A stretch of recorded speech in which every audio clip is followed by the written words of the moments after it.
Magandang gabi sa ating lahat. Narito ang weather update sa araw ng Biyernes, November 24, 2023. Yung northeast monsoon natin or yung hanging amihan ay patuloy na umiiral dito sa malaking bahagi ng Luzon. Kaya asahan natin makakaranas ng maulap na panahon na may mga mahihinang pag-ulan dito sa Cordillera Administrative Region, sa Cagayan Valley, kasama na ang Babuyan Islands, Isabela, pati na rin sa Quirino.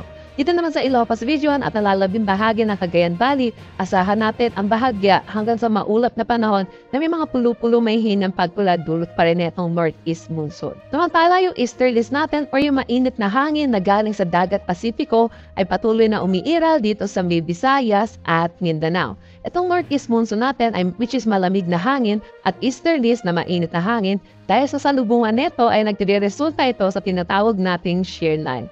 Itong shear line naman ay patuloy magdadala ng maulap na panahon sa malaking bahagi ng eastern section ng ating bansa.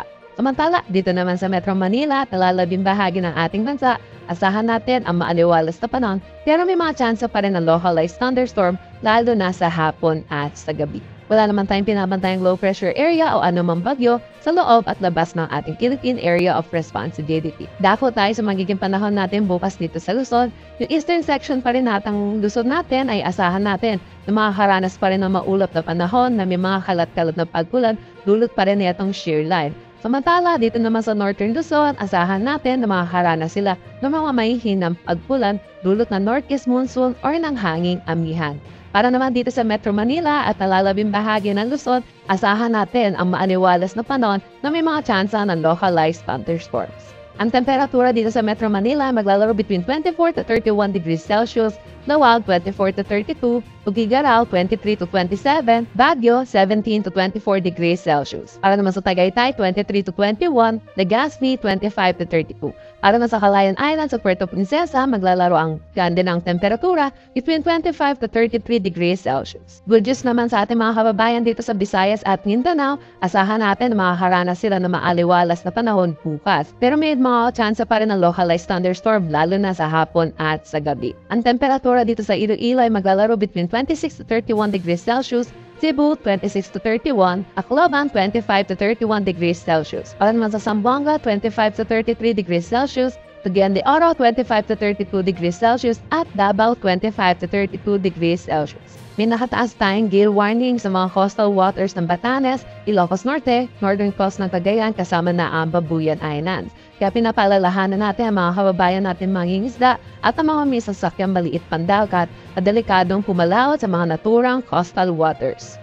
Dahil tayo sa magiging panahon natin sa susunod na 3 araw sa piling syudad sa ating bansa. Dito sa Metro Manila, asahan natin na maaniwalas ang ating panahon na may mga tsansa ng localized thunderstorms. Ang temperatura dito ay maglalaro between 23 to 33 degrees Celsius. Para naman sa Baguio, asahan natin by Sunday at Monday na magiging maaliwalas ang kanilang panahon na may mga tsansa ng localized thunderstorm. Pero pagdating ng Tuesday, makaka-apekto na sa kanila ulit ang northeast monsoon or hanging amihan kaya asahan natin makakaranas sila ng bahagya hanggang sa maulap na panahon na may mga mahihinang pag-ulan. Ang temperatura dito ay maglalaro between 15 to 25 degrees Celsius. Para naman sa Legazpi, asahan natin ang maaniwalas na panahon. Ang temperatura dito ay maglalaro between 24 to 32 degrees Celsius. Sa Metro Cebu din, asahan din natin ang maaniwalas na panahon. Ang temperatura dito ay maglalaro between 25 to 31 degrees Celsius. At sa Davao, asahan din natin ang bahagya hanggang sa maulap na panahon na may mga tsansa ng localized thunderstorm. Ang temperatura dito ay maglalaro between 25 to 33 degrees Celsius.